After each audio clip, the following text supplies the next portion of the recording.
Bienvenue à ce nouveau rendez-vous de lumière et joie. Aujourd'hui, dimanche 7 mai 2023, nous célébrons le 5e dimanche de Pâques de l'année liturgique A. Dimanche dernier, la liturgie nous invitait à réfléchir sur Jésus, bon pasteur. Le bon pasteur est l'image la plus sublime de la paternité de Dieu. Lorsque nous disons Père, il faut penser au pasteur dans sa relation avec ses brebis. Un Père provident, un Père pourvoyeur de tout. Aujourd'hui, Jésus nous parle une fois de plus de son Père, de sa maison. Il parle de cette maison qui a beaucoup de demeures. Le départ de Jésus a un but, nous préparer une place dans cette maison. La maison de Dieu est une maison qui est un lieu, une place où il fait bon vivre. David avait pensé construire une maison pour Dieu. Mais c'est Dieu qui décide de construire une maison à David. Dieu construit une demeure pour ses amis, pour ses enfants, car l'homme a besoin d'un abri. Cette maison, c'est le paradis que Dieu prépare pour nous. Cette maison, c'est la communauté qu'avec Dieu nous préparons ensemble. Cette maison, c'est notre cœur que je prépare pour accueillir Dieu. J'aimerais partager avec vous, méditer avec vous ce dimanche sur 3 aspects que la liturgie de la parole nous offre. Le premier aspect, c'est le projet de cette maison. Ensuite, Jésus qui est chemin, vérité et vie de cette maison. Et enfin, cette maison qui est la communauté où il fait bon vivre. D'abord, commençons par méditer sur le projet de la maison de Dieu. Descendants d'Adam et Ève, nous avons été chassés de la face de la présence de Dieu à cause de notre désobéissance. Nous sommes devenus errants comme Caïn. Et Jésus veut mettre terme à cette errance. Il veut nous réintroduire à la présence du Père. Tel est le projet de Dieu. Tel est le désir de Dieu pour que tout homme puisse habiter dans la demeure divine. Et la demeure de Dieu est ouverte à chaque homme et à chaque femme. Et l'homme aussi, à son tour, a le désir de cette demeure. Ce désir s'exprime, par exemple, à travers la demande de Philippe, la question de Philippe. Montre-nous le Père et cela nous suffit. Le psalmiste aussi exprime ce désir lorsqu'il dit « Dieu, tu es mon Dieu, je te cherche dès l'aube, mon âme a soif de toi. Après toi languit ma chair, terre aride, altérée sans eau. » Psaume 62 ou Psaume 63. Dans un autre psaume, le psalmiste continue en disant « De quel amour sont aimées tes demeures, Seigneur Dieu de l'univers. Mon âme s'épuise à désirer tes parvis, les parvis du Seigneur. Mon cœur et ma chair sont un cri vers le Dieu vivant. L'oiseau lui-même s'est trouvé une maison et l'hirondelle un nid pour abriter sa couvée. Tes autels, Seigneur de l'univers, mon roi et mon Dieu. Heureux les habitants de ta maison, ils pourront te chanter encore. Psaume 83, 84, versets 2 à 5. Cette recherche exprime une instabilité et de la peur, ce qui amène Saint Augustin à dire « Tu nous as créés pour toi, Seigneur, et notre cœur demeure inquiet tant qu'il ne repose en toi. » Et Sainte Thérèse d'Avila dira « Que rien ne te trouble, que rien ne t'effraie, Dieu seul suffit. » Frères et sœurs, la demeure où notre inquiétude, notre peur sont calmes, c'est la maison du Père, c'est la présence du Père, où il y a beaucoup de demeures, beaucoup de lieux de repos, mais où chacun a sa place assurée. Habiter la maison du Seigneur, c'est désirer vivre en compagnie de Dieu. Jésus veut que nous vivions en cette compagnie, vivre dans l'unité avec le Père, vivre dans la maison du Seigneur, c'est aussi changer de statut. Nous venons vraiment enfants de Dieu. Nous ne sommes plus errants, exilés. Nous ne sommes plus orphelins. Nous sommes brebis de Dieu, bergers. Nous sommes fils. Dieu est vraiment un père de famille qui veut ses enfants à ses côtés. La maison du Père, c'est aussi la communauté chrétienne où il y a beaucoup de place pour tous, où personne ne se sent lésé, où tout le monde a droit aux mêmes services, aux mêmes avantages. C'est la communauté constituée de pierres vivantes, où Jésus est la pierre angulaire. C'est pourquoi Pierre et les apôtres trouvent une solution au murmure des chrétiens d'origine grecque. L'Église est la maison de tous. La maison du Père, c'est aussi le cœur de l'homme qui ne doit pas être troublé, car Jésus et le Père y habitent.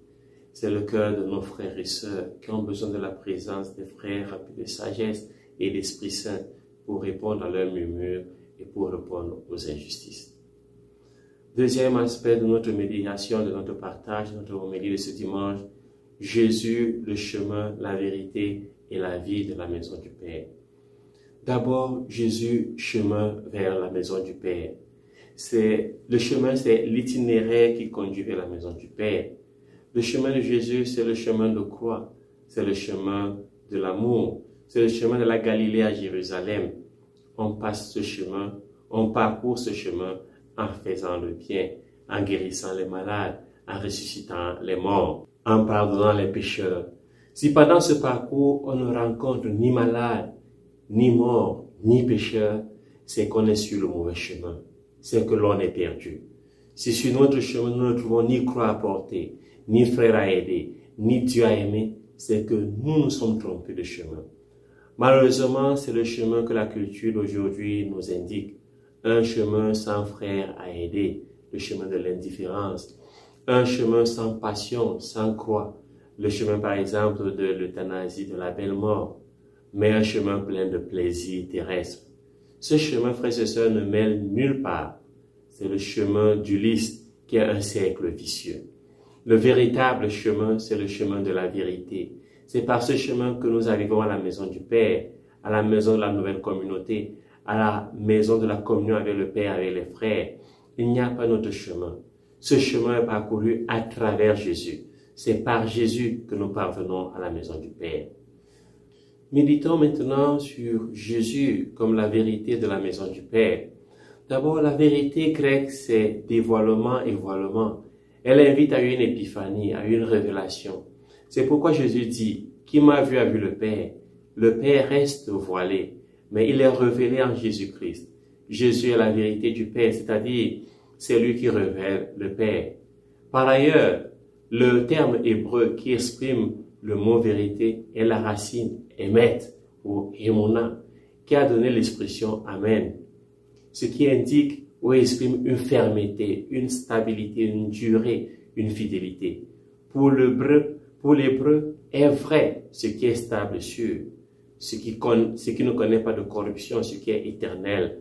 Pouvons nous inspirer de Exode chapitre 34, versets 6 à 7 ou Deutéronome chapitre 7, verset 9. La vérité de Dieu, c'est qu'il fait ce qu'il dit. Dieu tient toujours ses promesses. La vérité, c'est tenir ses promesses. En ce temps de Pâques, Jésus est la vérité parce qu'il n'a pas connu la corruption du tombeau. La vérité de Jésus, c'est sa permanente présence. Jésus est la vérité parce qu'il est présent éternellement.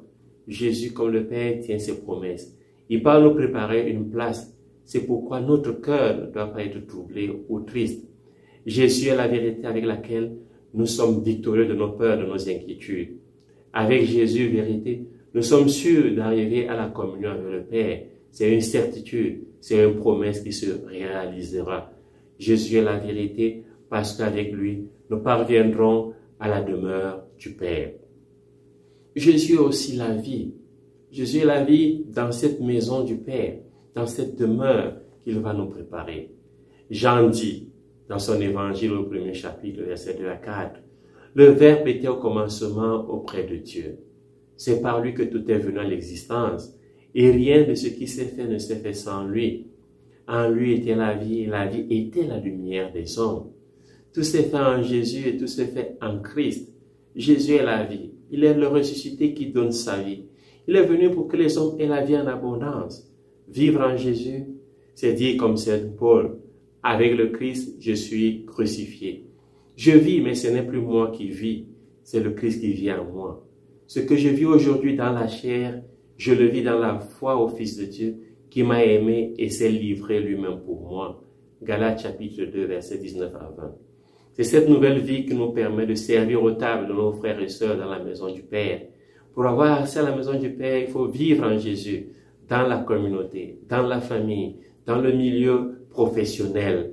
Vivre en Jésus, c'est laisser le Christ vivre en moi. Jésus, chemin, vérité et vie, est l'indication à suivre pour avoir accès à la maison du Père. Jésus, chemin, vérité et vie, c'est alors vivre par Jésus. C'est exister, faire tout exister à travers Jésus. Jésus, vérité, c'est cheminer vers la maison paternelle avec Jésus, révélateur du Père. Jésus, vie, c'est l'auteur de la vie qui ne perd aucun de ceux que le Père lui a donnés. Troisième élément, troisième méditation sur les textes de ce dimanche, la maison de la communauté. Chemin, vérité et vie du monde. Une famille où il n'y a plus de favorisés ou de défavorisés. Une maison, une famille où tous sont remplis de l'Esprit Saint et de sagesse. Une maison où les enfants sont au service des uns des autres, où la diaconie est au service de la communion, de la koinonie. Le service crée la communion et non pas l'égoïsme. L'égoïsme crée la désunion, la division. Ces hommes remplis d'Esprit Saint, qui sont diacres, serviteurs de la communion, sont alors pierres vivantes et construisent la communauté, la communion à la maison de Dieu avec Jésus, qui est la pierre angulaire. Frères et sœurs, chacun d'entre nous est diacre au service de la communion, au service de l'édification de la maison de Dieu. Diacres qui deviennent à leur tour économes, c'est-à-dire intendants des mystères de Dieu, comme les apôtres qui transmettent l'Esprit Saint à travers l'imposition des mains. L'Église, la communauté chrétienne, devient le chemin, la vérité et la vie vers la maison du Père. Cette maison du Père n'est pas seulement la maison du paradis, la maison du ciel, mais c'est aussi la maison de Dieu dans le monde. Par l'Église, avec elle et en elle, on arrive à avoir une place dans la maison du Père dans ce monde. Nous devons avoir de la place et faire aussi place à nos frères dans la maison de l'Église. Nul ne doit être exclu. Chacun doit y trouver une place.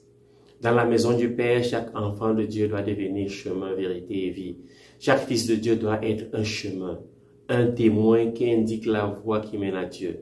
Chaque fils de l'Église doit être vrai, sans duplicité, consacré à Dieu comme Jésus a été totalement consacré à son Père. Chaque fils doit travailler à trouver une place, à préparer une place pour ses frères, car nous sommes tous des pierres vivantes. Une seule pierre ne peut pas construire un édifice. Nous devons tous travailler pour devenir une seule maison, une seule communauté, une seule famille. Chaque disciple doit vivre et donner la vie à travers le sacrifice et le service. À la dernière scène, Jésus ne nous a pas laissé une épée ou un revolver ou un fusil comme héritage, mais il nous a laissé le tablier et la serviette. La vie ne sera possible qu'à travers ce service, à travers le sacrifice de nos frères et sœurs, en utilisant chaque jour le tablier et la serviette pour laver et essuyer les pieds de nos frères et sœurs. Un roi très puissant voulait faire un banquet pour son fils qui rentrait chez lui après avoir fait le tour du monde. Mais quand le fils est arrivé, il s'est immédiatement rendu compte que quelque chose n'allait pas. Le jeune prince était toujours triste, terne, comme si tout ce vagabondage autour des étoiles, des planètes et autres l'avait épuisé. Ensuite, le roi décida de faire soigner son fils unique et a donc décidé d'appeler les plus célèbres médecins de la terre. Le premier médecin arriva à examiner le jeune prince et dit « Je comprends ce garçon, il a besoin d'or, beaucoup d'or, car après avoir vu toutes les étoiles dans le ciel maintenant, il lui manque sûrement leur éclat. Et donc c'est triste à propos de ça. » Alors le roi fit apporter tout l'or du monde et remplit une chambre. Pendant quelques jours, le jeune homme a semblé être heureux, mais au bout d'un moment, il est redevenu triste. Alors le roi appela notre médecin qui dit « Je comprends ce garçon, il a besoin d'une belle et luxueuse voiture, car après avoir voyagé partout dans le ciel avec son vaisseau spatial, le mouvement et toute l'ivresse qu'il ressentait lui manque sûrement. Mais ensuite, il s'est également ennuyé avec la voiture et est devenu plus triste qu'avant. Alors le roi appela le troisième médecin qui rendit visite au garçon, un quatrième, un cinquième. Le jeune homme était toujours triste, quelle que soit la solution des médecins. Le roi, désespéré et pleurant, ne savait plus quoi faire. Entre-temps, un cuisinier de la cour royale qui avait entendu parler de la maladie du jeune prince et en était très désolé, s'approcha du roi et lui fit cette proposition. « Peut-être, monseigneur, le jeune prince a juste besoin d'un bon déjeuner, partagé en compagnie d'autres jeunes. Il est seul ici. Maintenant, les médecins ont fait tout leur possible. Pourquoi ne pas me laisser le soin de cuisiner de délicieux plats partagés avec ses meilleurs amis? Le roi a donc décidé d'essayer cette dernière possibilité. Chaque jour, le jeune cuisinier se rendait chez le prince et lui servait un repas en compagnie de ses meilleurs amis d'enfance. Progressivement, le prince se remettait complètement de sa maladie et fut guéri. Frères et sœurs, Jésus promet d'aller nous préparer une place.